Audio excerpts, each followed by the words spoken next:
Hello student, जय हिंद। कैसे हैं आप सभी लोग? उम्मीद करता हूं सभी बहुत ही बढ़िया होंगे। झासर एकेडमी फॉर आईएएस में आपका स्वागत है। गाइज, आज का सेशन स्टार्ट करने से पहले कुछ इन्फॉर्मेशन मैं आप लोग को देना चाहता हूं, राइट, रिगार्डिंग अनअकैडमी कोर्सेज। तो अनअकैडमी पर अभी ह्यूज डिस्काउंट जो है वो चल रहा है एंड आप जो है वो कोर्स परचेज कर सकते हैं अनअकैडमी पर, यूपीएससी का कोर्स, राइट। या फिर आपका अगर कोई फ्रेंड किसी भी एग्जाम की तैयारी कर रहा है और वो अनअकैडमी में अगर कुछ परचेज करना चाहता है तो आप इस कोड को उसे दे देना, झासर कोड को जो है वो दे देना और आप यूज कर लेना झासर कोड। इस कोड को यूज करेंगे तो टोटल जो आपका जितना भी फीस अमाउंट आएगा उसमें से एक्स्ट्रा डिस्काउंट जो है आपको मिलेगा, यानी कि मैक्सिमम डिस्काउंट आप झासर कोड का यूज करेंगे तो आपको मिलेगा। बाकी इनके काफी सारे बैचेस 9 फरवरी से जो है वो शुरू होने वाले हैं, तो आप इनके बैचेस जो है वो अटेंड कर सकते हैं 2022-2023 के लिए। एंड बाकी कोड आप यूज करिएगा झासर का, कैपिटल लेटर में झासर कोड को यूज करना है आप लोगों को, ठीक है। इंग्लिश हिंदी दोनों में टेस्ट सीरीज भी यहाँ पर प्रोवाइड की जाती है, पढ़ाई भी जो होती है इंग्लिश हिंदी दोनों में होती है। ऑप्शनल के कोर्सेज भी, आप तो इनका ईएमआई प्लान ले लो, राइट। अगर एक साथ इनकी फीस पे नहीं कर पा रहे हो तो इनका ईएमआई प्लान भी है 0% रेट ऑफ इंटरेस्ट पे, तो बिल्कुल आप ईएमआई प्लान लो और अपनी तैयारी जो है वो इनके थ्रू, अनअकैडमी के थ्रू कर सकते हो। या फिर आपका अगर कोई फ्रेंड तैयारी कर रहा है तो झासर कोड आप और आपका फ्रेंड को जो है वो आप यूज करेंगे तो आपको ह्यूज डिस्काउंट मिलेगा, राइट। तो ये कुछ इन्फॉर्मेशन देनी थी, तो चलिए अब क्लास को स्टार्ट करते हैं अपनी। गाइस, एक इंपॉर्टेंट टॉपिक है, इंडो चाइना वॉर कब हुआ था, मुझे नीचे कमेंट बॉक्स पर लिखकर बताएं। तो आप जानते हैं गाइस, 1962 का इंडो चाइना वॉर था, भारत चीन युद्ध हमें देखने को मिला था।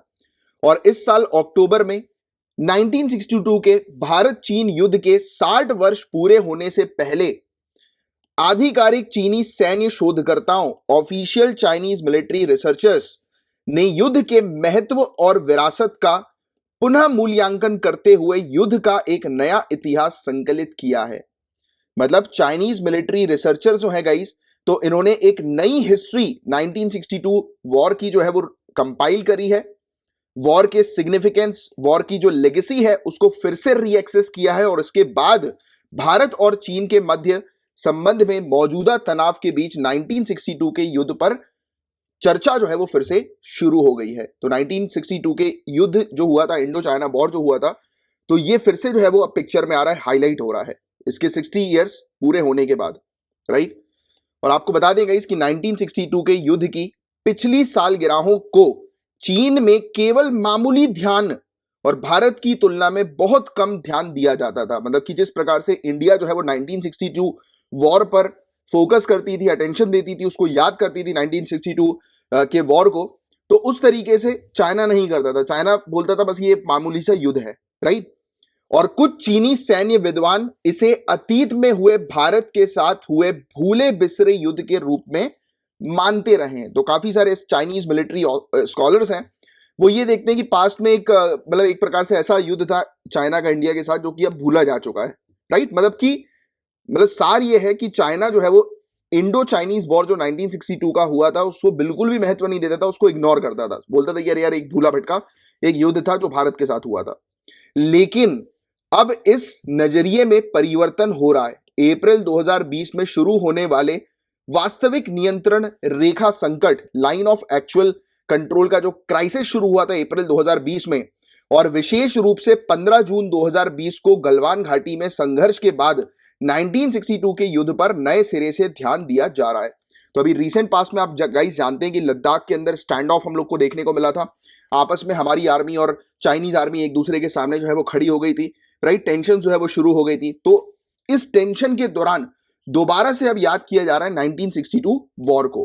और आर्टिकल में एक चीज और बहुत इंपॉर्टेंट मेंशन की गई है कि एक्चुअली हुआ यह था कि अतीत में भारत और चीन के संबंधों का सामान्यीकरण 1962 के युद्ध को अधिक महत्व नहीं दिए जाने की वजह से था।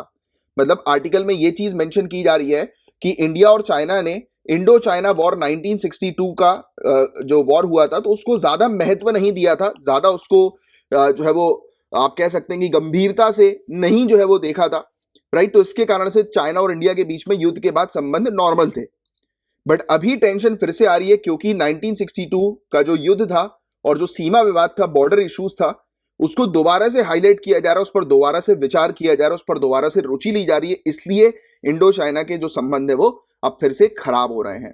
तो ये चीज यहां पर आर्टिकल के अंदर बताई गई। और आपको बता दें 20 अक्टूबर 1962 को लद्दाख और मैकमोहन रेखा दोनों जगह पर चीनी हमलों के साथ भारत चीन युद्ध शुरू हुआ था और 1 महीने तक लड़ाई जारी रहने के बाद चीन द्वारा युद्ध विराम यानी कि सीज फायर जो है वो उसकी घोषणा के साथ युद्ध को समाप्त कर दिया गया था। तो 20 अक्टूबर 1962 ये डेट थी जिस समय इंडो चाइना वॉर जो है वो शुरू हुआ था। तो ये प्रीलिम्स के लिए थोड़ा सा ध्यान में रखना। और हिमालयी क्षेत्र में सीमा विवाद, हिमालय एरियाज पे जो बॉर्डर डिस्प्यूट जो है, इस युद्ध का प्रमुख बहाना था बॉर्डर डिस्प्यूट। हिमालय एरियाज पर जो बॉर्डर डिस्प्यूट था यही चीज थी जिसके कारण ये युद्ध जो है वो शुरू हुआ। और चीन द्वारा लद्दाख, कश्मीर में अस्काई चिन क्षेत्र और अरुणाचल प्रदेश में तवांग क्षेत्र पर अपना दावा किया गया था। तो चाइना ने 3 एरियाज पर अपना जो है वो क्लेम किया था। अरुणाचल प्रदेश का तवांग क्षेत्र, अस्काई चिन वाला एरिया कश्मीर का, राइट, और लद्दाख वाले एरिया पर चाइना ने अपना क्लेम जो है वो रखा था। और अभी एट प्रेजेंट जो टेंशन जो बढ़ी थी वो आपको याद होगा, पैंगोंग सो लेक पर टेंशन बढ़ी थी। फिंगर्स याद है आपको, पैंगोंग सो लेक की फिंगर्स, जिसको हमने कई बार डिटेल में डिस्कस किया हुआ है। तो फिर से बॉर्डर डिस्प्यूट्स हम लोग को देखने को मिल रहा है, टेंशन अलग अलग जगह पर फिर से जो है वो चाइना और इंडिया के बीच में शुरू हो गई। तो ये बॉर्डर टेंशन को देखते सही थी फिर से 1962 का ये जो युद्ध है उस पर फिर से विचार किया जा रहा है। तो इसलिए कह रहे हैं कि 1962 का जो युद्ध था उस पर जो वापस से विचार किया जा रहा है, इसके कारण से फिर से इंडिया और चाइना के बीच में टेंशन जो है वो क्रिएट हो रही है। तो ये एक छोटा सा आर्टिकल था, बट इसमें आपको मेनली ध्यान में रखना है 1962 वॉर के 60 इयर्स कंप्लीट हो गए हैं और 1962 का इंडो चाइना वॉर के बारे में थोड़ा सा आइडिया रखिएगा आप। और इससे रिलेटेड कुछ आपको अगर फैक्चुअल इंफॉर्मेशन पता है तो नीचे कमेंट बॉक्स पर लिखकर बताएं।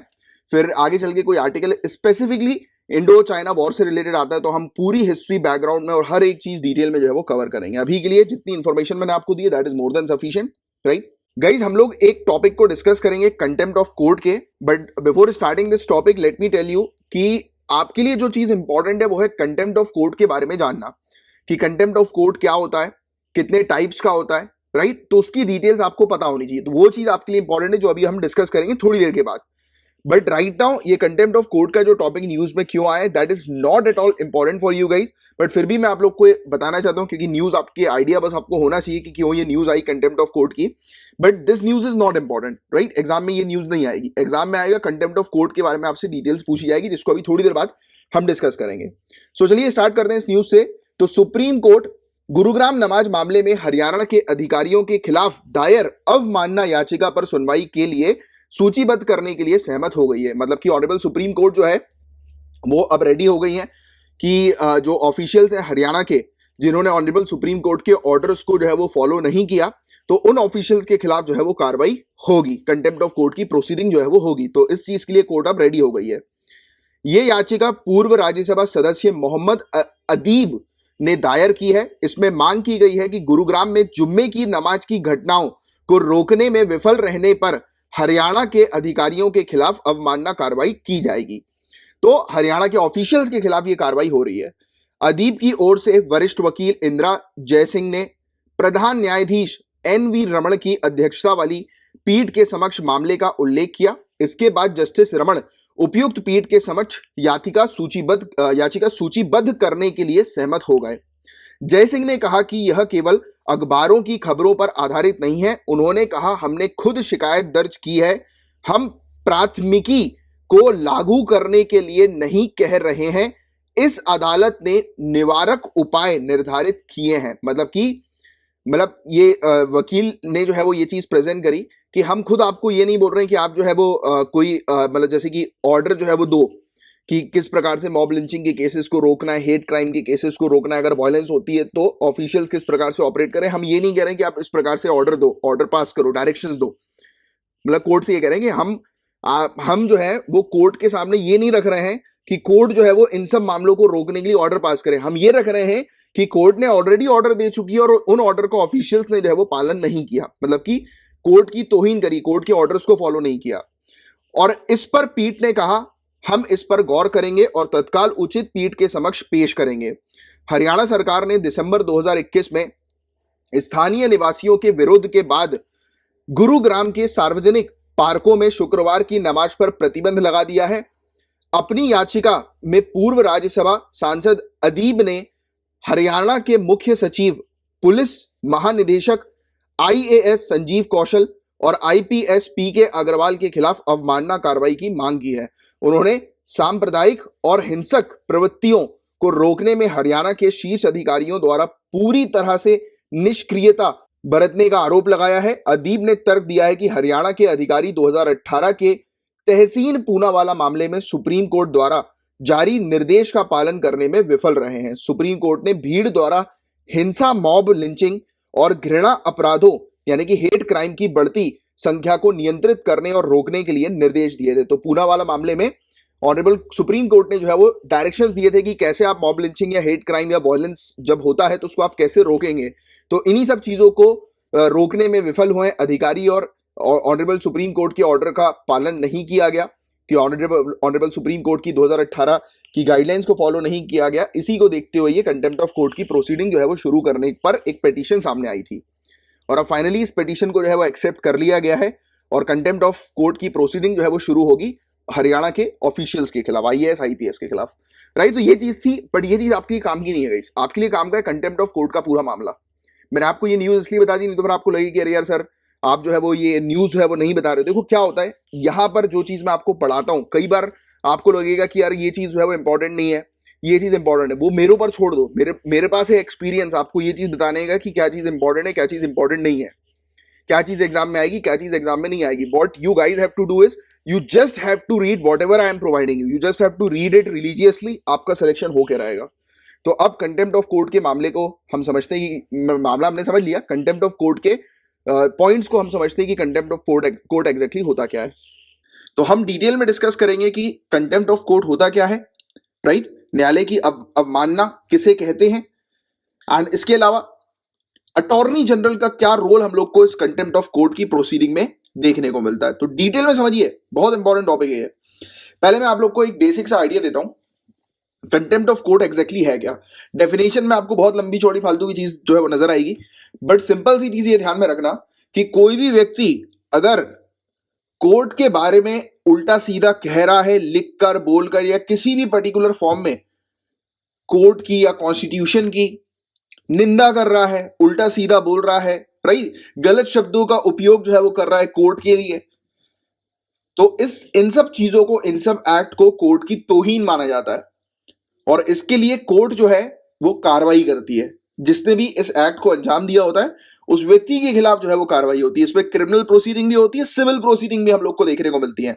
अब इसमें क्रिमिनल और सिविल प्रोसीडिंग में क्या डिफरेंस है, सिंपल सी चीज ध्यान रखना। क्रिमिनल मतलब कि एक्ट ऑफ क्राइम, कोई व्यक्ति अगर कोर्ट के बारे में उल्टी सीधी बातें कर रहा है, गलत बातें जो है वो फैला रहा है, मतलब निंदा कर रहा है, ऐसी चीज कर रहा है कि जिससे कि कोर्ट का जो स्टेटस है वो डाउन हो रहा है, राइट, तो ऐसे व्यक्ति के खिलाफ क्रिमिनल कार्रवाई होती है। अब सिविल कार्रवाई का मतलब क्या है कि जैसे फॉर एग्जांपल कोर्ट ने एक व्यक्ति को मतलब जैसे कि बुलाया, राइट, कोर्ट ने एक व्यक्ति को समन भेजा सामने प्रस्तुत होने के लिए, बट वो व्यक्ति नहीं आ रहा, मतलब कोर्ट के ऑर्डर का निरादर कर रहा है, ऑर्डर को नहीं मान रहा है कोर्ट के, तो इस केस में भी कोर्ट ये मानता है कि अरे यार ये तो कोर्ट की निंदा हो रही है, कोर्ट के ऑर्डर को नहीं मान रहे हो आप, ये तो गलत बात है। तो कोर्ट जो है वो सिविल कंटेम्प्ट ऑफ कोर्ट की प्रोसीडिंग जो है वो लगाती है ऐसे व्यक्ति के खिलाफ। तो मेरे हिसाब से आप समझ गए होंगे कि सिविल कंटेम्प्ट ऑफ कोर्ट क्या होता है and criminal contempt of court क्या होता है। सिंपल सी चीज ध्यान में रखो कि अगर कोई उल्टा सीधा कोर्ट के बारे में बोल रहा है, लिखकर, बोलकर, कुछ भी ऐसी चीज कर रहा है जैसे कि कोर्ट का स्टेटस खराब हो रहा है इंडिविजुअली, तो उस व्यक्ति के खिलाफ क्रिमिनल एक्ट जो है वो लगाया जाएगा, मतलब ये माना जाएगा कि क्रिमिनल कंटेम्प्ट ऑफ कोर्ट की प्रोसीडिंग उस व्यक्ति के खिलाफ होगी। And civil contempt of court की प्रोसीडिंग किस व्यक्ति के खिलाफ होगी कि कोर्ट के ऑर्डर का निरादर सामने वाला जब व्यक्ति करेगा तो उसके खिलाफ सिविल कोर्ट ऑफ प्रोसीडिंग यानी कंटेम्प्ट ऑफ कोर्ट की प्रोसीडिंग होगी, राइट। तो कंटेम्प्ट ऑफ कोर्ट क्या है इसका भी आपको आइडिया लग चुका है, सिविल कंटेम्प्ट क्या है, क्रिमिनल कंटेम्प्ट क्या है, ये भी आपको आइडिया लग चुका है। अब दूसरे क्वेश्चन की तरफ आगे बढ़ते हैं कि अटॉर्नी जनरल का क्या रोल होता है, क्यों अटॉर्नी जनरल की सहमति की आवश्यकता होती है, अटॉर्नी जनरल की बात करें या सॉलिसिटर जनरल की बात करें, क्यों इनकी जो है वो परमिशन की आवश्यकता होती है।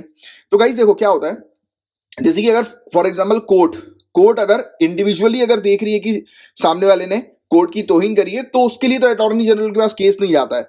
बट क्या होता है कि कुछ लोग पिटीशन फाइल करते हैं, कुछ लोग बताते हैं कि इस फलाना व्यक्ति ने देखो कोर्ट की अवहेलना करी है, कोर्ट के बारे में उल्टा सीधा बोला है। जब जो प्राइवेट इंडिविजुअल जब कोर्ट को इन्फॉर्म करता है एक पिटीशन के जरिए, बात को समझिएगा, फिर से रिपीट कर रहा हूं, प्राइवेट इंडिविजुअल जब किसी पिटीशन के जरिए कोर्ट को इन्फॉर्म करता है कि ये फलाना व्यक्ति जो है वो कोर्ट के बारे में उल्टा सीधा कह रहा है, इसके खिलाफ कंटेम्प्ट ऑफ कोर्ट की प्रोसीडिंग शुरू करो, तब ऐसी जो केसेस होते हैं, ऐसी जो प्राइवेट इंडिविजुअल की पिटीशन होती है वो अटॉर्नी जनरल के पास आती है और फिर अटॉर्नी जनरल डिसाइड करते हैं कि उस प्रोसीडिंग को एक्सेप्ट करना है या नहीं करना है। अब सवाल ये उठता है अटॉर्नी जनरल के पास क्यों ऐसी पिटीशन फाइल होती है, क्यों अटॉर्नी जनरल को ये पावर दे रखी है? भैया कोर्ट का टाइम भी तो बचाना है हम लोग को। अब इस प्रकार की इस टाइप की अगर पिटीशन अगर कोर्ट डायरेक्टली डील करने लगेगी तो जो लोगों के मामले हैं वो कब डील करेगी कोर्ट? तो इसीलिए कोर्ट के ऊपर से बर्डन को रिलैक्स करने की पर्पस के लिए अटॉर्नी जनरल को सामने रखा गया है। Simple and sorted. तो मैं उम्मीद करता हूं ये टॉपिक सिंपल तरीके से आपको समझ में आ गया होगा। अब मैं आपको थोड़ा सा थ्योरेटिकली इस टॉपिक को समझाने की कोशिश करता हूं। तो पहली बात तो सेक्शन 15 जो कंटेम्प्ट ऑफ कोर्ट एक्ट का जो हम लोग को देखने को मिलता है, अदालत की अवमानना अधिनियम 1971 की धारा 15 जो है, इसके अनुसार अटॉर्नी जनरल या फिर सॉलिसिटर जनरल जो होते हैं इनको इनको सामने रखा गया है कि इनके अप्रूवल की आवश्यकता होगी। जब भी कोई क्रिमिनल कंटेम्प्ट की प्रोसीडिंग जो है वो कोर्ट के सामने प्रस्तुत की जाएगी तो उस समय पर अटॉर्नी जनरल या सॉलिसिटर जनरल जो है उनकी परमिशन लेनी होगी। तो अब क्यों लेनी होगी वो चीज आपको प्रॉपर तरीके से क्लियर कर चुका हूं ऑलरेडी। अब क्या कानून है ये कंटेम्प्ट ऑफ कोर्ट को लेकर, अदालत की अवमानना को लेकर क्या कानून हम लोग को देखने को मिलता है? तो कंटेम्प्ट ऑफ कोर्ट एक्ट 1971 दो प्रकार के कंटेम्प्ट बताते हैं, एक सिविल कंटेम्प्ट, दूसरा क्रिमिनल कंटेम्प्ट। सिविल कंटेम्प्ट क्या है, क्रिमिनल कंटेम्प्ट क्या है, ये सब चीजें मैं उम्मीद करता हूं क्लियर हो गई होगी आपको। डेफिनेशन के थ्रू मैंने एग्जांपल्स के थ्रू आपको बता दी। तो इसमें बताया जाता है कि कंटेम्प्ट ऑफ कोर्ट एक्ट 1971 जो है इसमें सिविल कंटेम्प्ट, क्रिमिनल कंटेम्प्ट को डिफाइन किया गया है और पावर्स दी गई हैं कि किसको जो है वो कौन सी पावर्स होंगी, क्या प्रोसीजर्स होंगे। कोर्ट के खिलाफ अगर कोई व्यक्ति जो है वो इस प्रकार की कार्रवाई करने के लिए अपील करता है तो उसकी क्या प्रोसीजर होगी, सब चीज इसमें मेंशन्ड है कि कोर्ट किस प्रकार से पेनाल्टी लगाएगी, राइट।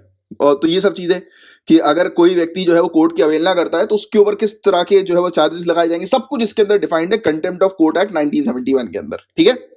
अब मैं आपको बताने जा रहा हूं कंटेम्प्ट ऑफ कोर्ट की डेफिनेशन। मैंने आपको समझा चुका हूं ऑलरेडी कंटेम्प्ट ऑफ कोर्ट है क्या, बट अब डेफिनेशन सुन लो एक बार, राइट। कि अदालत की अवमानना का अर्थ क्या है कि अदालत की गरिमा, न्याय और इसके प्राधिकार का विरोध अथवा अवज्ञा करने वाले व्यवहार से किसी न्यायालय तथा इसके अधिकारियों की अवहेलना करना तथा उसके अधिकारियों के प्रति अनादर प्रदर्शित करना, तो ये अदालत की अवमानना का अर्थ है। तो कंटेम्प्ट ऑफ कोर्ट को डिफाइन किस प्रकार से किया गया है कि it is the offence of being disobedient to और disrespectful towards a court of law and its officers in the form of behaviour that opposes और defies the authority, justice and dignity of the court. कि मतलब कि court का जो status है उसको आप नीचे गिरा रहे हो, उसकी तौहीन कर रहे हो, राइट। तो उस चीज को जो है वो कंटेम्प्ट ऑफ कोर्ट कहा जाता है। अब अटॉर्नी जनरल की सहमति की क्यों आवश्यकता है, तो आपको क्लियर हो गया क्यों आवश्यकता है, क्योंकि इसके पीछे का ऑब्जेक्टिव ये है कि कोर्ट का समय बचाना। कि इस प्रकार की एप्लीकेशंस अगर कोर्ट के पास आएंगी और कोर्ट अगर इन तरीके की पिटीशन में एप्लीकेशन को डील करता रहेगा तो फिर मेन केसेस कहां से देखेगा कोर्ट, तो इसलिए अटॉर्नी जनरल को दे रखा है। एंड गाइस अटॉर्नी जनरल जो है वो हमारे ऑफिसर हैं कोर्ट के, इंडिपेंडेंटली वो कंप्लेन को देख सकते हैं कि जो कंप्लेन जो है वो वाकई में कोर्ट की तौहीन कर रही है कि नहीं कर रही, राइट। तो उसको चेक करेंगे, राइट, और कोर्ट का समय बचाएंगे। और कौन से सर्कमस्टेंसेस ऐसे होते हैं जिसमें अटॉर्नी जनरल के कंसेंट की आवश्यकता नहीं होती, जिसमें कोर्ट खुद कार्रवाई करती है इंडिविजुअली, तो उसमें अटॉर्नी जनरल के कंसेंट की आवश्यकता नहीं होती। अटॉर्नी जनरल के कंसेंट जो मैंडेटरी है, राइट, अति आवश्यक है, वो कब है कि जब एक कोई प्राइवेट सिटीजन इन्फॉर्म करता है कोर्ट को, पिटीशन फाइल करता है कि कोर्ट की तौहीन कर रहा है ये फलाना फलाना व्यक्ति, राइट। तो उस केस में अटॉर्नी जनरल जो है वो कार्रवाई करते हैं, देखते हैं। बट अगर कोर्ट खुद से देखती है, कोर्ट को लगता है कि अरे यार इस फलाना इंडिविजुअल ने जो है वो कोर्ट की तौहीन करी है, कॉन्स्टिट्यूशन की तौहीन करी, तो कोर्ट खुद से उसके खिलाफ जो है वो कार्रवाई कर लेगी। उसमें फिर अटॉर्नी जनरल के कंसेंट की, उसकी सहमति की रिक्वायरमेंट नहीं होगी। और हाँ, अगर अटॉर्नी जनरल जो है वो डिनाई कर देते हैं अपने कंसेंट को, अटॉर्नी जनरल अगर सहमति देने से मना कर देते हैं, तो उस केस में क्या होगा, तो उस केस में मैटर खत्म हो जाएगा। बट हाँ, जो कंप्लेनेंट है वो पूरे मैटर को अगेन फिर से कोर्ट के सामने जो है वो ला सकता है, प्रस्तुत कर सकता है, तो वो उसकी इंडिविजुअल राइट है। बाकी कॉन्स्टिट्यूशन में आर्टिकल 129 ध्यान में रखो, आर्टिकल 129 जो हमारे संविधान का ये पावर देता है ऑनरेबल सुप्रीम कोर्ट को कि ऑनरेबल सुप्रीम कोर्ट जो है वो अपने स्वयं के खिलाफ कंटेम्प्ट की कार्रवाई जो है वो इनिशिएट कर सकती है, राइट, शुरू कर सकती है। और आर्टिकल 129 और आर्टिकल 215 जो है ये पावर देते हैं ऑनरेबल सुप्रीम कोर्ट को और हाई कोर्ट को कि एक व्यक्ति को जो है वो पनिश किया जा सकता है कंटेम्प्ट ऑफ कोर्ट का गिल्टी करने के लिए, यानी कि अगर कोई व्यक्ति दोषी पाया जाता है तो उसे दंडित करने की शक्ति जो है वो प्रदान की गई है सुप्रीम कोर्ट और हाई कोर्ट के पास आर्टिकल 129 एंड 215 के तहत, ठीक है। तो ये चीज आप थोड़ी सी ध्यान में रखिएगा। तो ये था इस पूरा ओवरऑल टॉपिक। मैं उम्मीद करता हूं कि आपको ये टॉपिक अच्छे समझ में आ गया होगा। एक आपके लिए छोटा सा क्वेश्चन है, इस टॉपिक को एंड करते करते, वो ये है कि डिस्ट्रिक्ट कोर्ट, क्या कोई व्यक्ति डिस्ट्रिक्ट कोर्ट की तौहीन करेगा तो क्या उसके खिलाफ कार्रवाई होगी कि नहीं होगी, बताइए।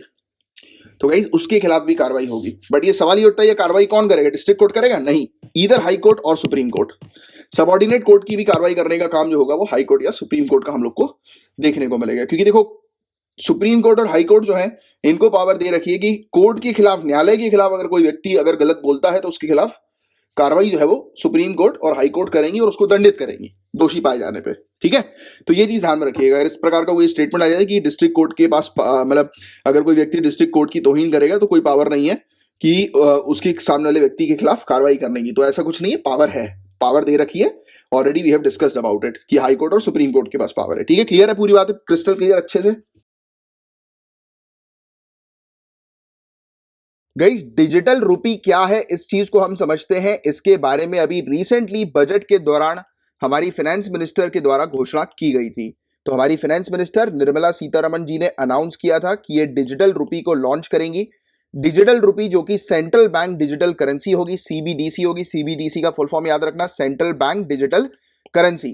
तो 2022 और 2023 में ही सेंट्रल बैंक डिजिटल करेंसी हमें देखने को मिलेगी। रिजर्व बैंक ऑफ इंडिया जो है वो लॉन्च करेगी अपकमिंग फाइनेंशियल ईयर में, यानी कि आने वाले समय में, आने वाले फाइनेंशियल ईयर 2022-2023 में जो है वो लॉन्च किया जाएगा डिजिटल करेंसी। इंडिया की खुद की डिजिटल करेंसी लॉन्च होने वाली है। तो ये सीबीडीसी या फिर नेशनल डिजिटल करेंसी है क्या?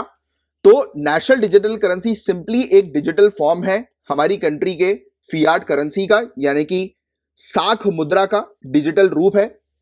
Instead of printing paper currency, paper currency को प्रिंट करने की जगह या फिर कॉइन्स को बनाने की जगह सेंट्रल बैंक जो है वो इलेक्ट्रॉनिक टोकन्स इशू करेगी और टोकन की वैल्यू जो है उसको पूरी तरह से जो है वो गारंटी दी जाएगी सरकार के द्वारा, राइट। जैसे कि आप रुपीस, कोई भी नोट जो होता है, राइट, आपके पास अगर कोई नोट है तो उस नोट को जो है वो निकालिए अपने वॉलेट से और चेक करिए कि उसमें आपको एक चीज जो है वो दिखाई देगी, लिखा हुआ आपको दिखाई देगा, I promise to pay the bearer the sum of, जितना भी रुपीज है, मतलब आपके पास जो भी रुपए का नोट होगा तो उसमें ये चीज लिखी होगी कि मैं धारक को फलाना रुपए अदा करने का, फलाना रुपए नहीं लिखा रहता, मतलब कि वो XYZ अमाउंट अदा करने का, जैसे कि 500 रुपए है तो 500 रुपए अदा करने का वचन देता हूं।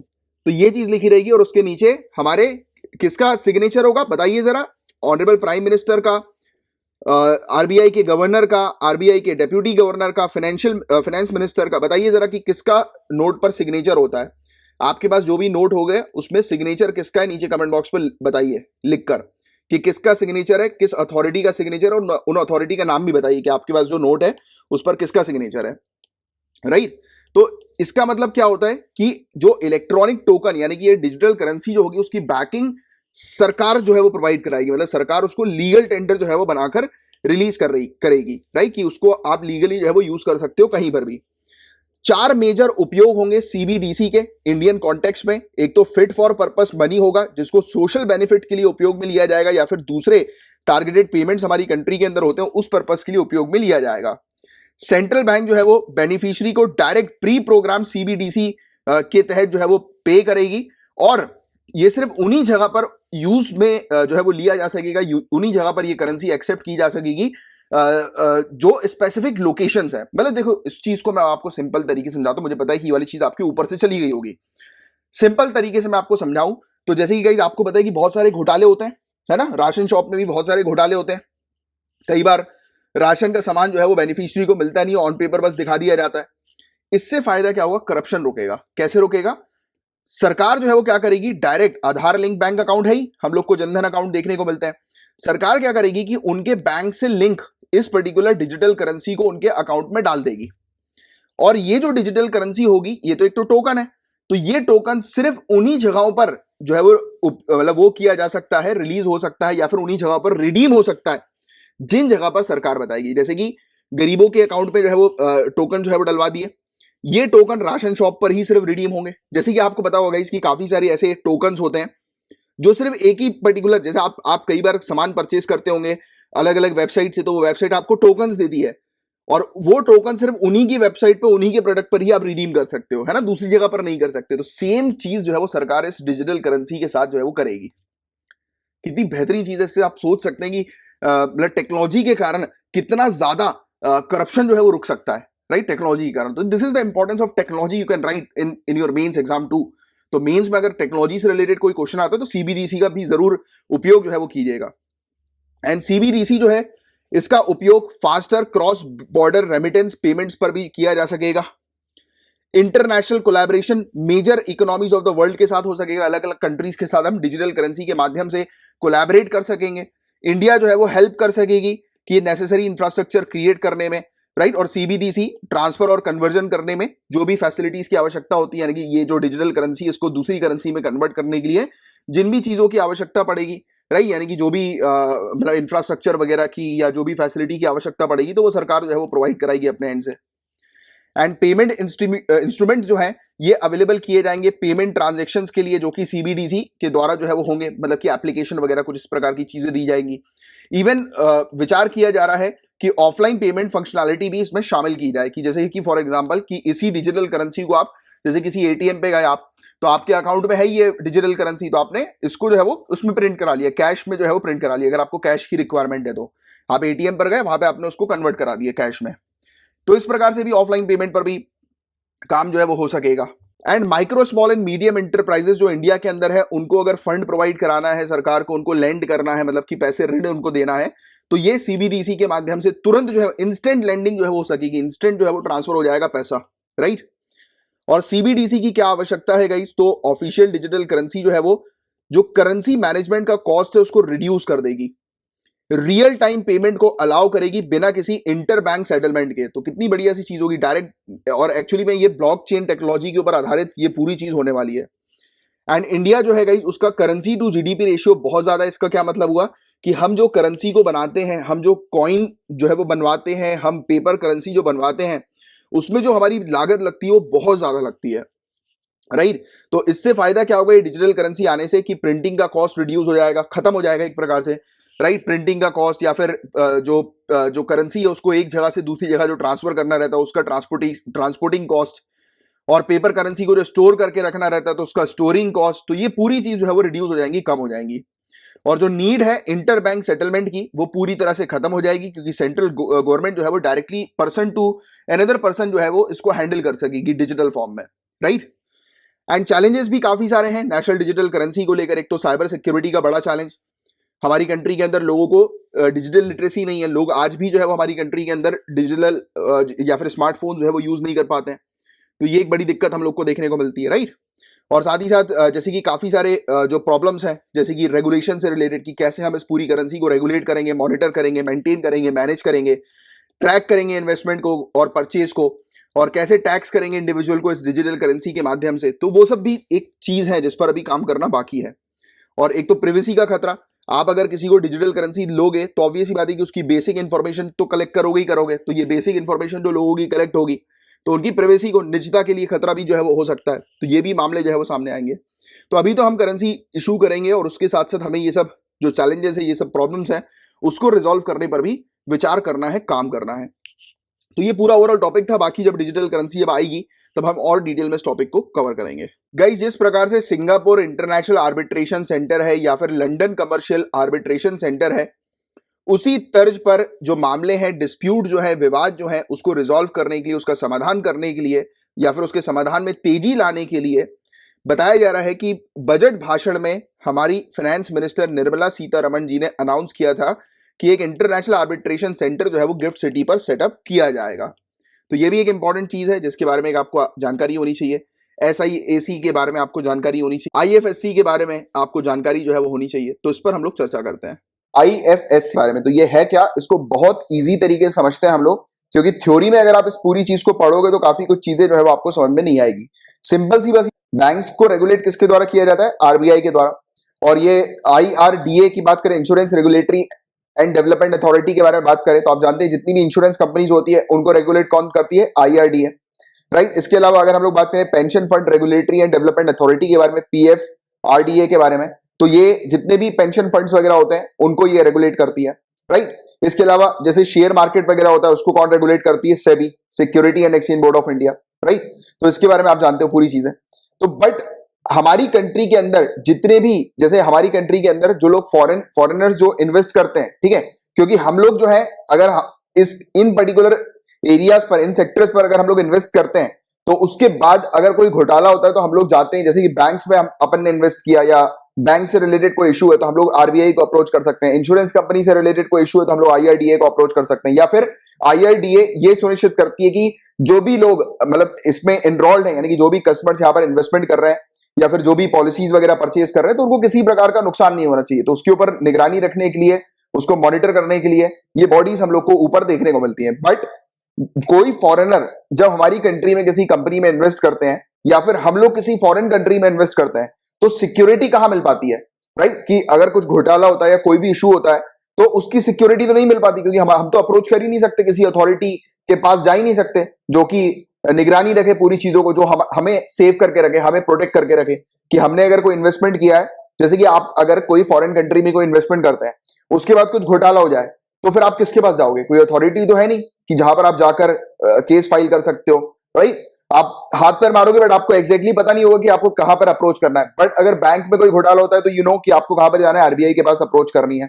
इंश्योरेंस कंपनीज के पास कुछ घोटाला होता है तो आपको आईआरडीए के पास जाना है। तो यू नो एवरीथिंग कि कौन अपनी रेगुलेटरी बॉडी है। बट फॉरेन के लिए अगर आप फॉरेन में इन्वेस्ट कर रहे हो या फॉरेनर अपनी कंट्री में कुछ इन्वेस्टमेंट कर रहे हैं तो उनको कोई आइडिया नहीं कि कौन सी अथॉरिटी के पास, कौन सी बॉडी के पास जाना है अगर कुछ इश्यूज होते हैं तो, राइट?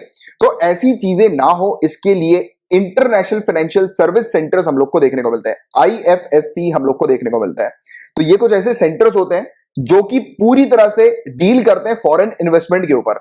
चाहे कोई फॉरेनर हमारी कंट्री में इन्वेस्ट कर रहे हैं या फिर हम लोग किसी फॉरेन कंट्री में जब इन्वेस्ट करते हैं तो ये जो बॉडी होती है, जो सेंटर्स होती हैं, ये पूरी इन्वेस्टमेंट की जो पूरी प्रक्रिया होती है, यानी कि इनके अंडर कंपनीज आती है। क्योंकि वो आरबीआई के अंदर जो बैंक्स हम लोग को देखने को मिलती है, आईआरडीए के अंदर जो इंश्योरेंस कंपनीज हम लोग को देखने को मिलती हैं, तो हम लोग ऑब्वियस ही बात है कि हम लोग तो उसी कंपनी के पास इन्वेस्टमेंट करेंगे या उसी कंपनी के पास जाएंगे जो कि लीगल हो और जो इसके अंडर आती हो, यानी कि इन सब बॉडीज के अंडर हम लोग को देखने को मिलती हो। वैसे ही इन सेंटर्स के पास जो भी कंपनीज लिंक्ड होंगी तो उनके पास जाकर हम लोग इन्वेस्टमेंट करेंगे, या फिर फॉरेनर भी यही देखेंगे कि इंडिया के अंदर ये कोई सेंटर है और इस सेंटर के अंदर जितनी भी कंपनीज लिंक्ड है तो वहां पर उस कंपनी पर फॉरेनर्स इन्वेस्ट करेंगे, जिससे कि फॉरेनर्स भी जो है वो सिक्योर्ड रहे कि उनका पैसा कहीं नहीं जाएगा। और ये जो बॉडी है ये सुनिश्चित करेगी कि उन्होंने जो भी इन्वेस्टमेंट किया है या जो भी पॉलिसी वगैरह परचेस करी है उस पर उनको कोई घोटाला नहीं होने वाला और या फिर उस पर उनको कोई लॉस नहीं होगा, राइट? तो ये चीजें हैं, इसको लेकर ये इंटरनेशनल फाइनेंशियल सर्विस सेंटर्स हम लोग को देखने को मिलते हैं। तो सिंपल सी चीज ये एक अंडरस्टैंडिंग आपको रखनी है। और इसमें लंदन, न्यूयॉर्क, सिंगापुर ऐसी जगह पर हम लोग को ग्लोबल फाइनेंशियल सेंटर्स देखने को मिलते हैं। या इन सेंटर्स के आने से फायदा ये होता है कि कंट्री के अंदर इन्वेस्टमेंट आने लगता है, क्योंकि इन्वेस्टर जो होता है वो बिल्कुल फ्री हो जाता है, उसको कोई चिंता नहीं होती कि हम लोग अगर यहाँ पर इन्वेस्ट करेंगे तो उसका पैसा डूबेगा नहीं। तो वो वेरियस पेंशन फंड्स में, इंश्योरेंस कंपनीज में, म्यूचुअल फंड्स में इन्वेस्टमेंट कर सकते हैं, राइट? तो ये वाली चीजें हैं। और ग्लोबल टैक्स मैनेजमेंट और cross border tax liability optimisation भी देखने को मिलता है। बिजनेस अपॉर्चुनिटी प्रोवाइड होती है इन सेंटर्स के थ्रू, राइट? जैसे कि अगर हम लोग बात करें अकाउंटेंट्स की, लॉ फर्म्स की, फाइनेंशियल इंटरमीडिएटरीज की, तो इनको बिजनेस अपॉर्चुनिटी मिल जाती है। इसके अलावा फंड रेजिंग के पर्पस के लिए या लिक्विडिटी इन्वेस्टमेंट के पर्पस के लिए या एसेट लिक्विडिटी मैचिंग के पर्पस के लिए ये यहां पर फायदा मिल जाता है, यानी कि पैसा आने लगता है इंडिया के अंदर या फिर जिस भी कंट्री के अंदर ये सेंटर होगा उस कंट्री के अंदर पैसा आएगा, इन्वेस्टमेंट आएगा, क्योंकि इन्वेस्टर्स केयर फ्री हो जाते हैं प्रॉपर तरीके से, पूरी तरीके से, राइट? और क्या आईएफएससी किसी स्पेशल इकोनॉमिक जोन में सेटअप की जा सकती है? तो हाँ, की जा सकती है। स्पेशल इकोनॉमिक जोन एक्ट 2005 के तहत अलाउ किया गया था कि आईएफएससी जो होगी वो स्पेशल इकोनॉमिक जोन के अंदर जो है वो सेटअप की जा सकती है। अब गाइस देखिए, ये वाला जो टॉपिक है ये बहुत ज्यादा इंपॉर्टेंट टॉपिक है। मैं चाहूंगा पूरा फोकस आप इस टॉपिक पर रखें, राइट? क्योंकि इससे रिलेटेड क्वेश्चंस पूछे जाने की संभावना बहुत ज्यादा है। तो देखिए, Gujarat international maritime arbitration centre, arbitration centre ये है क्या, इसको हम लोग पहले समझते हैं।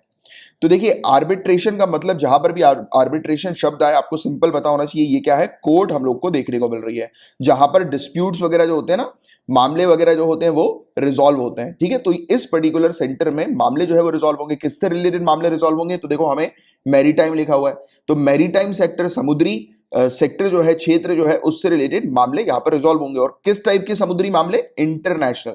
तो इंटरनेशनल लेवल के समुद्री मामले जितने भी होंगे वो यहां पर रिजॉल्व होंगे इस आर्बिट्रेशन सेंटर पे। आप बोलोगे सर किस टाइप के, समझ में नहीं आ रहा ये किस टाइप के मामले, किस टाइप के डिस्प्यूट हो सकते हैं।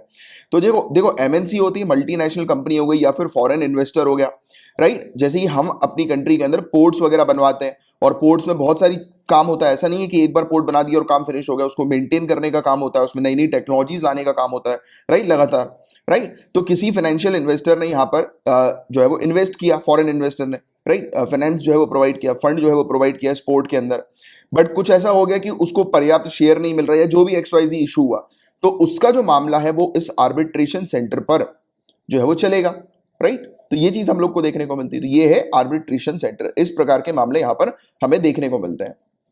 तो गुजरात मैरीटाइम यूनिवर्सिटी ने साइन करी है एक memorandum of understanding international financial services centres authority के साथ, जो कि गिफ्ट सिटी में हमें देखने को मिलती है, राइट। और इसमें Gujarat international maritime arbitration centre को प्रमोट किया जा रहा है।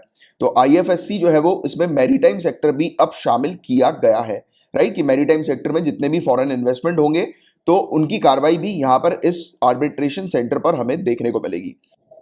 अब देखिए IFSC समझने के बाद आपको बहुत अच्छे से क्लियर हो गया होगा, राइट, कि IFSC जो है वो ये बेसिकली एक प्रकार से आप कह सकते हैं कि फॉरेन इन्वेस्टमेंट को रेगुलेट करने का मेनली इसका काम होता है कि फॉरेन इन्वेस्टमेंट इंडिया के अंदर आया, राइट, तो क्या रहता है कि एटलीस्ट फॉरेनर जो होते हैं वो सिक्योर्ड रहते हैं कि यहां पर जो उन्होंने इन्वेस्ट किया है, जो भी पर्टिकुलर कंपनी के साथ या जो भी बॉडी के साथ जो IFSC से कनेक्टेड है, तो फॉरेन इन्वेस्टर को एटलीस्ट सिक्योरिटी होती है कि उनका पैसा डूबेगा नहीं, राइट। तो ये चीज है, या फिर उन्हें जो है वो न्याय मिल जाएगा, राइट, अगर कुछ डिस्प्यूट होता है तो ये चीज हमें देखने को मिलती है। और मैरीटाइम सेक्टर में अभी तक ऐसा कुछ हम लोग को आर्बिट्रेशन सेंटर नहीं देखने को मिल रहा था, जो कि अब फाइनली IFSC के अंडर हमें देखने को मिल रहा है, right. GIMAC Gujarat maritime, Gujarat international maritime arbitration centre है ये, और ये मैरीटाइम क्लस्टर का एक पार्ट है जो कि सेटअप किया जा रहा है गुजरात मैरीटाइम बोर्ड के द्वारा।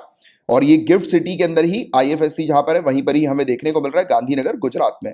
तो क्वेश्चन ये भी अगर आ जाए गिफ्ट सिटी कहां पर है, तो गांधीनगर गुजरात आपको थोड़ा सा ध्यान में रखना है। अब इसी आर्बिट्रेशन सेंटर की बात करते हैं, मैरीटाइम आर्बिट्रेशन सेंटर।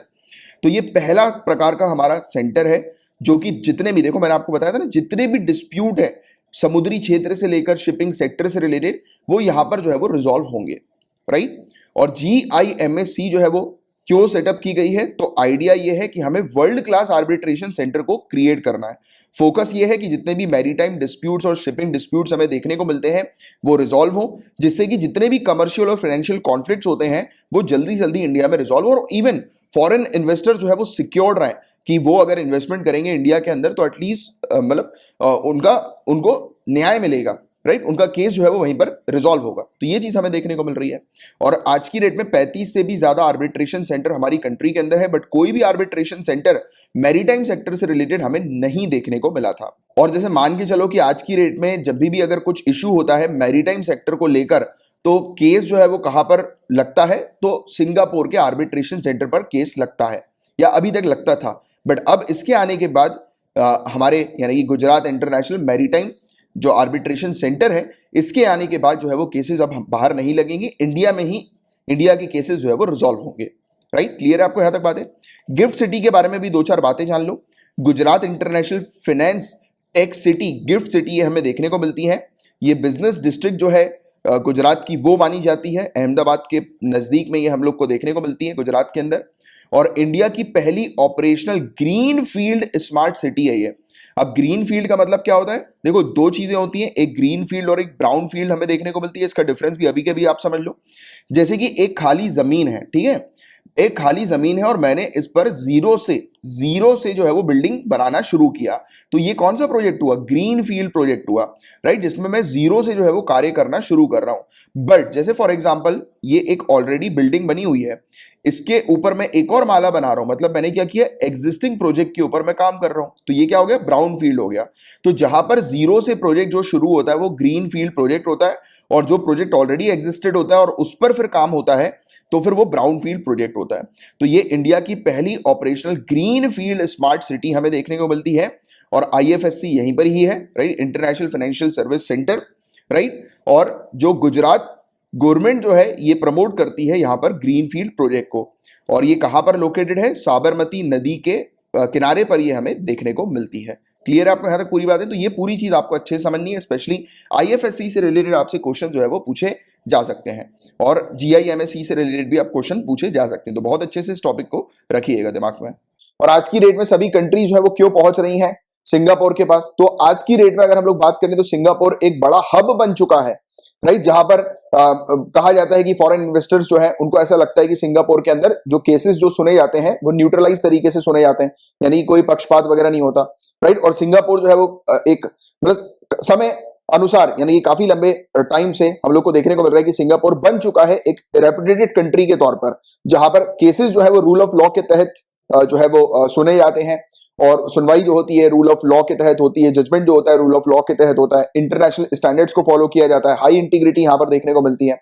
और इसी यही सब चीजें हैं जो कि इन्वेस्टर्स को एक कंफर्ट प्रोवाइड कराती है। और इंडिया के केस में थोड़ा सा डर लगता है इन्वेस्टर्स को, उनको लगता है कि इंडिया में अगर केस फाइल किया गया तो इंडियन कोर्ट्स जो हमारी देखने को मिलती है तो उनके जिस प्रकार के कई बार जजमेंट वगैरह जो होते हैं तो उसमें उनको कहीं नुकसान ना हो जाए, राइट। तो इसको लेकर थोड़ा सा डरते हैं ये। और 2019 की एनुअल रिपोर्ट जो SIAC की है उसमें इंडिया के केसेस सबसे ज्यादा सिंगापुर में है, 485 केसेस हम लोग को देखने को मिले, फिर फिलीपींस के 122, फिर चाइना के 76 और यूएसए के फिर 65 केस।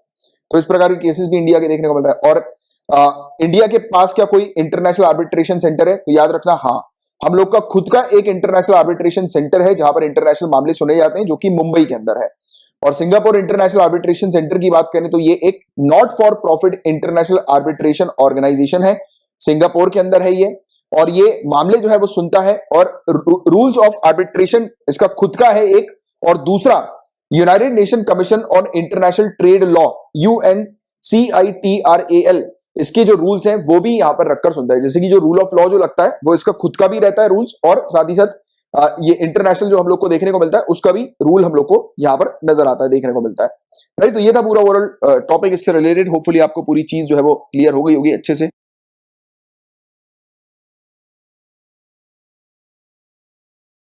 गाइस अभी बजट के दौरान अनाउंस किया गया कि 5 नदियों को जो है वो आपस में लिंक किया जाएगा। 5 रिवर लिंकिंग प्रोजेक्ट जो है वो उसका अनाउंसमेंट हुआ है यूनियन बजट के दौरान। तो union finance minister Nirmala Sitharaman ji ने प्रपोजल रखा एक ऐसे प्रोजेक्ट को जिसके तहत 5 नदियों को लिंक किया जाएगा इंडिया में। और बजट स्पीच के दौरान ये प्रपोजल सामने आया।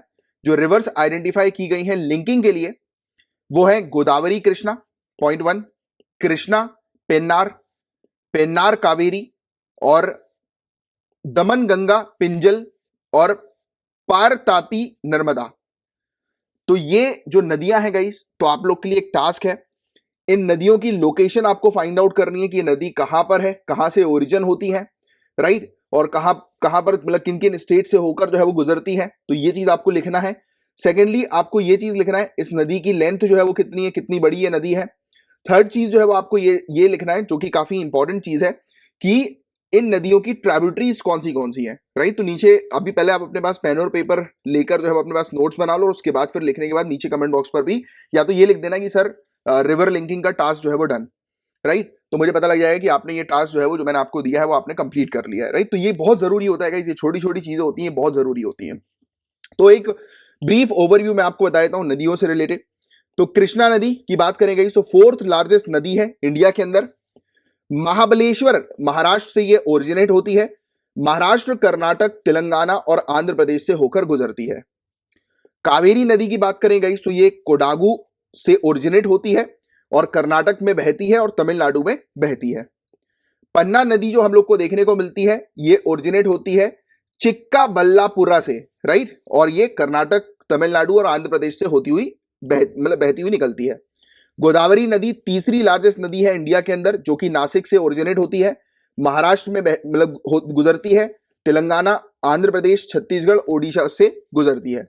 और गाइस दमन गंगा पिंजाल रिवर लिंकिंग जो है उसका मुख्य उद्देश्य क्या है, तो मुंबई शहर के लिए घरेलू पानी उपलब्ध करने हेतु दमन गंगा बेसिन जो है इससे अधिशेष जल को शहर की ओर मोड़ना है। यानी कि दमन गंगा जो बेसिन है उसका जो सरप्लस पानी है उससे ज्यादा पानी जो है उसको मुंबई सिटी की ओर जो है वो डाइवर्ट करना है। इसका मेन ऑब्जेक्टिव है मुंबई सिटी में पानी की समस्या से निपटने के लिए। और पार तापी नर्मदा प्रोजेक्ट की बात करें गाइस तो इसमें प्रपोज किया गया है कि पानी प्रोवाइड कराना है जो ड्रॉट प्रोन क्षेत्र हम लोग को देखने को मिलता है, सूखा क्षेत्र जो कच्छ का है और सौराष्ट्र का है, तो वहां पर पानी प्रोवाइड कराना जो ज्यादा मात्रा में पानी हम लोग को देखने को मिलता है कि वेस्टर्न घाट का जो 7 रिजर्वायर है, 7 जलाशय जो वेस्टर्न घाट्स के हम लोग को देखने को मिलते हैं नॉर्थ महाराष्ट्र और साउथ गुजरात में, तो वहां से सरप्लस पानी जो है वो कच्छ और सौराष्ट्र क्षेत्र की तरफ लेकर जा रहा है। तो ये पार तापी नर्मदा प्रोजेक्ट है, राइट, कि कच्छ और सौराष्ट्र एरिया जो सूखा एरिया है वहां पर पानी जो है वो पहुंचाना, राइट।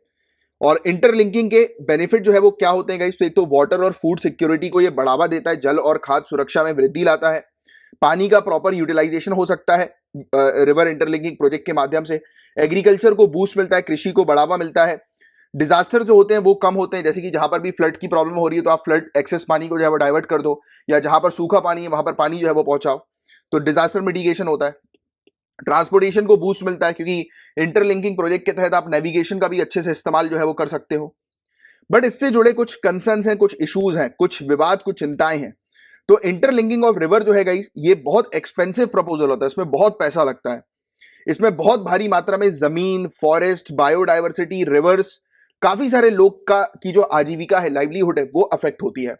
रिवर को जब इंटरलिंक किया जाता है तो कई केसेस में फॉरेस्ट डिस्ट्रक्ट हो जाते हैं, वेटलैंड खराब हो जाते हैं, लोकल वाटर बॉडीज खराब हो जाती हैं, राइट। और कई बार ऐसी जो वाटर बॉडीज जो होती हैं, ये कई केसेस में हम लोग को देखने को मिलता है कि भूजल जो होता है, ग्राउंड वाटर जो होता है, उसको रिचार्ज करने का काम करती है, और उसको आप डाइवर्ट कर दोगे तो उस क्षेत्र में ग्राउंड वाटर की जो है वो कमी हो जाएगी, है ना।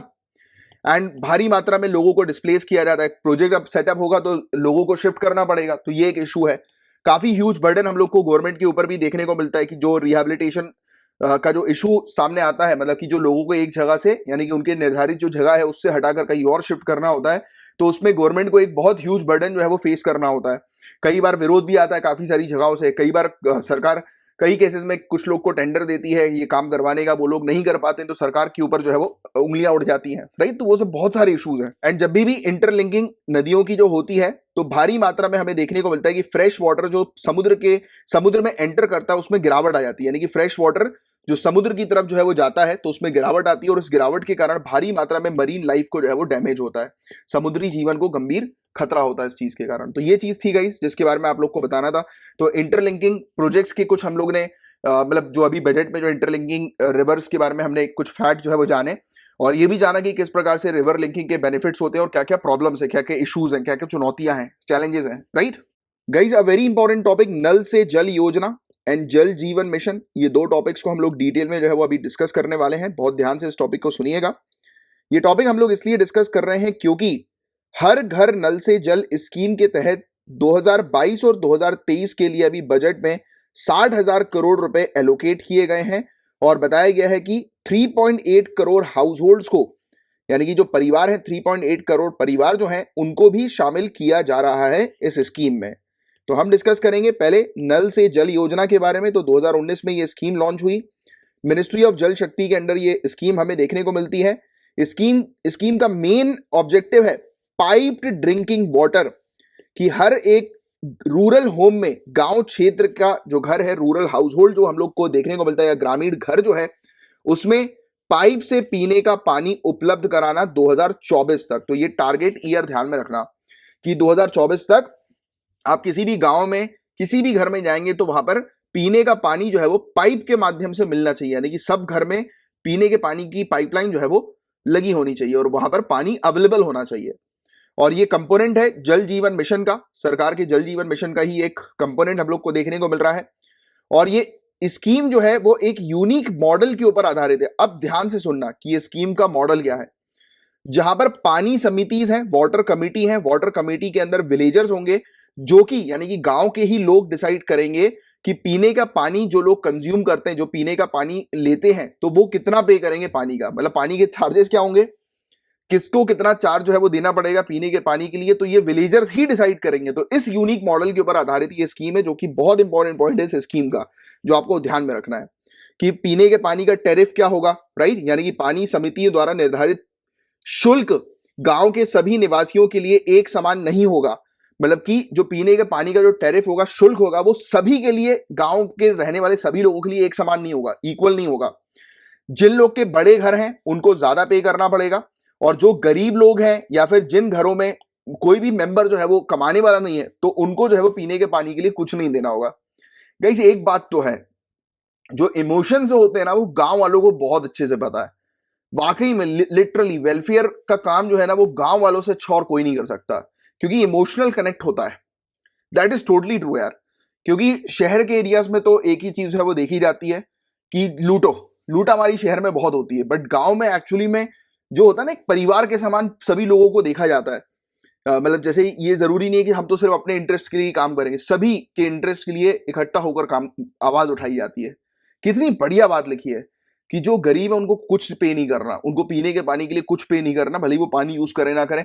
गरीब छोड़िए, जिनके घर में कमाने वाला नहीं है उनको तक एग्जाम कर दिया गया। वाह यार, ये होता है अपना देश का गांव। Literally proud of the village या विलेज मेंटालिटी। बहुत बढ़िया। और मेरे ख्याल से ये पॉइंट समझकर आप मतलब सुनकर आपको भी बहुत अच्छा लगा होगा, राइट, कि कितनी अच्छी थिंकिंग है यार, कितनी अच्छी सोच है। एंड इसकी आवश्यकता क्यों है गाइस? तो according to 2018 NITI Aayog report, तो 2018 के नीति आयोग की रिपोर्ट के अकॉर्डिंग 600 मिलियन इंडियंस जो है गाइस ये फेस कर रहे हैं high to extreme water stress को। पानी की कमी से जूझ रहे हैं 600 million Indians guys, 600 million Indians.